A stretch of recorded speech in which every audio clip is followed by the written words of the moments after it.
Hi, I am Anna Eliza. Lemon is my name. Lemon. And who am I? I'll show you. Grandma and Grandpa Manring, Great Grandma and Grandpa Bates, Great Great Grandma and Grandpa Walters, Great Great Great Grandma and Grandpa Walters, up here. Great Great Great Great Great Grandma and Grandpa Knapp. That's me, Anna Eliza Lemon, right there. And I lived in Utah, and I was the oldest in my family, and I remember growing up, I had to help out a lot around the house, and that was fine. And I remember the other kids would always run and hide when the Indians would come knock on our door, and they needed some food, and so my mom would just get them some food, and we would just let them have some food. And so we saw quite a few Indians. Oops. Get that together. Okay, Eliza, go take that to the Indians. Okay. And give them some food.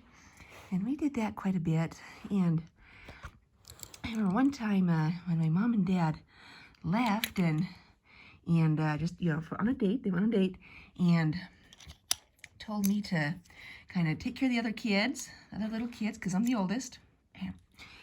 And also to take care of the baby and make sure to put him to bed.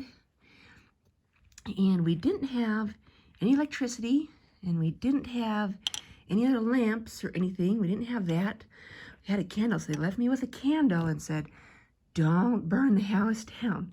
And I was so careful with that candle. I sat up and waited for my mom and dad to come home, and I watched the baby and kept him right there and made sure that candle didn't burn the house down. And I held that candle, and I held it so well, I fell asleep holding that candle, and I didn't burn the house down. Yes, I didn't want to burn the house down. I was being so careful that I fell asleep holding the candle. Anyway, we didn't burn the house down. I was glad. I was pretty responsible. When I went to school. I went to school there, and the teacher at school, I got in trouble. He said, "You're writing wrong. You need to write the right way." And he told me, so he taught me how to write, and I kept writing wrong. And he said, "You don't write left-handed. You don't do that. That's the wrong way to write," because I was left-handed. And my teacher got mad at me, said, "You can't write with your left hand. You're supposed to write with your right hand." And he whipped me because I was writing with my left hand. I was so sad. I wanted to write the right way, but I couldn't do it. And I went home, and I told my dad and what happened. And after school got out, he waited for the teacher to come home, and he whipped the teacher. That's one way to solve a problem. Anyway, solved that problem. I was left-handed all my life, and I finally, I just learned how to write left-handed. As I got older, I went to school in Logan. Here I am older. Now you can see what I look like. Anna Eliza Lemon. And I went to school in Logan at the university, the college that was there. And while I was there, they were building a temple. And I met a guy, and that's him. His name is Justin Abraham Knapp. That's a good name, isn't it? And he was a stone cutter for the temple. And these are men who are cutting stones for the Salt Lake Temple, building that. But it was kind of like that. You cut those big rocks. You didn't have any machines. You got to do it by hand. You got to be pretty strong to do this kind of work, let me tell you. And he worked making the Logan Temple. And many of our dates were spent just walking around that temple and getting to know each other. And he always joked that he was a lemon squeezer, because my last name is Lemon. So he's like, "I got a lemon." And I'm like, "Oh, brother." Anyway, he was a good guy. And he actually made the cornerstone box for the temple, and he carved his initials in that cornerstone of the Logan Temple. He worked 3 years building that temple. And let me tell you, when Justin was a little boy, when he was 5 years old, he got scarlet fever. Oh no! And what happened is he lived through it. That was a good thing.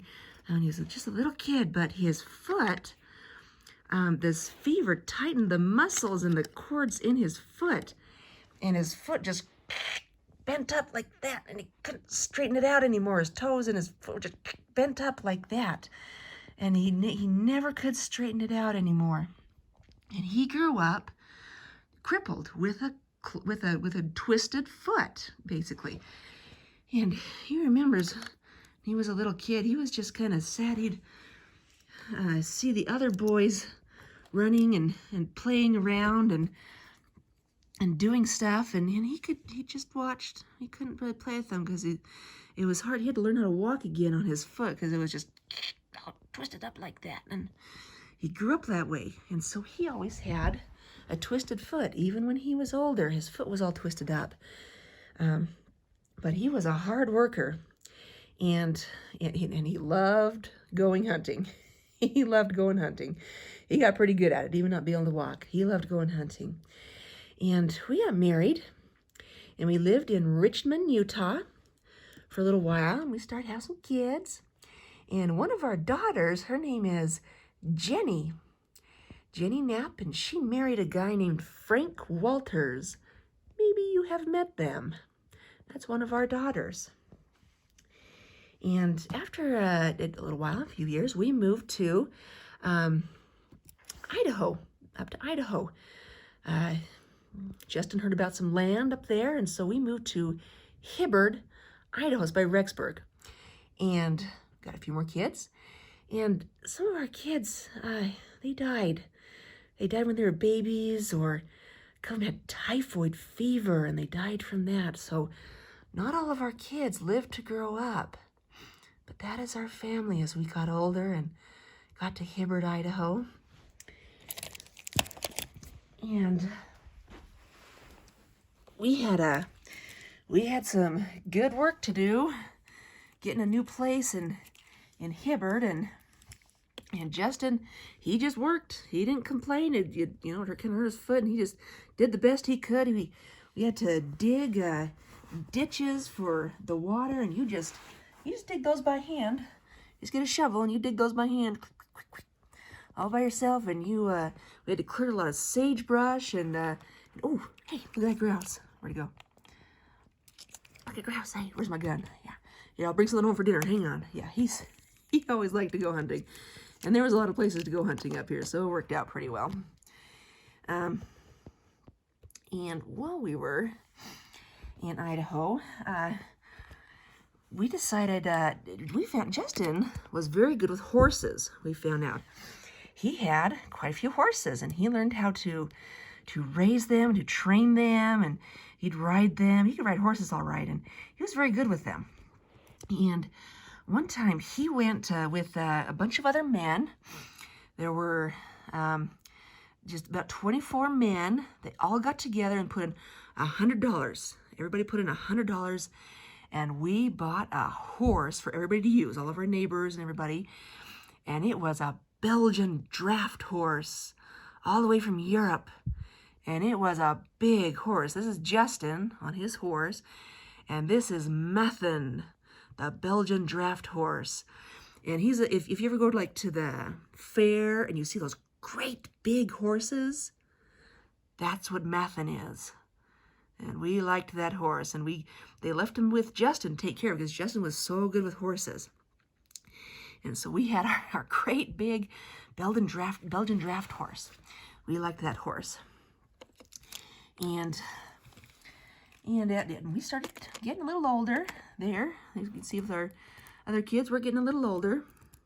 And one of our favorite things to do in the evenings was to get all of our kids. And we had family home evening just about every night.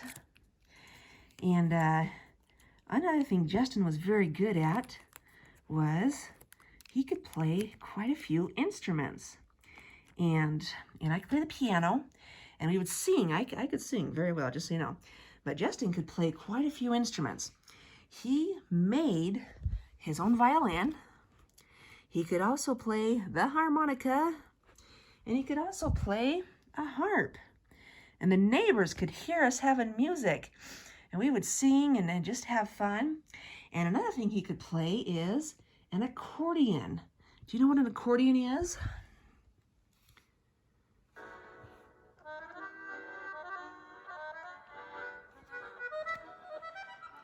That's an accordion.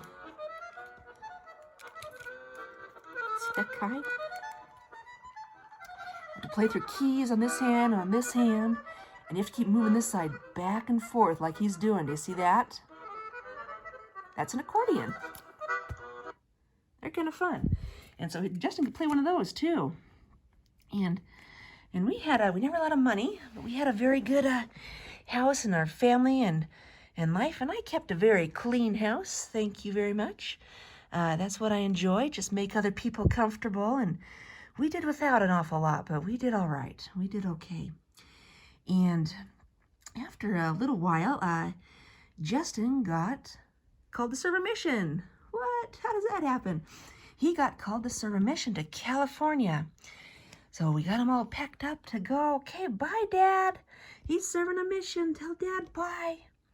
We're glad he's serving a mission. We'll miss him. We'll write him a lot of letters. It was nice getting to know you.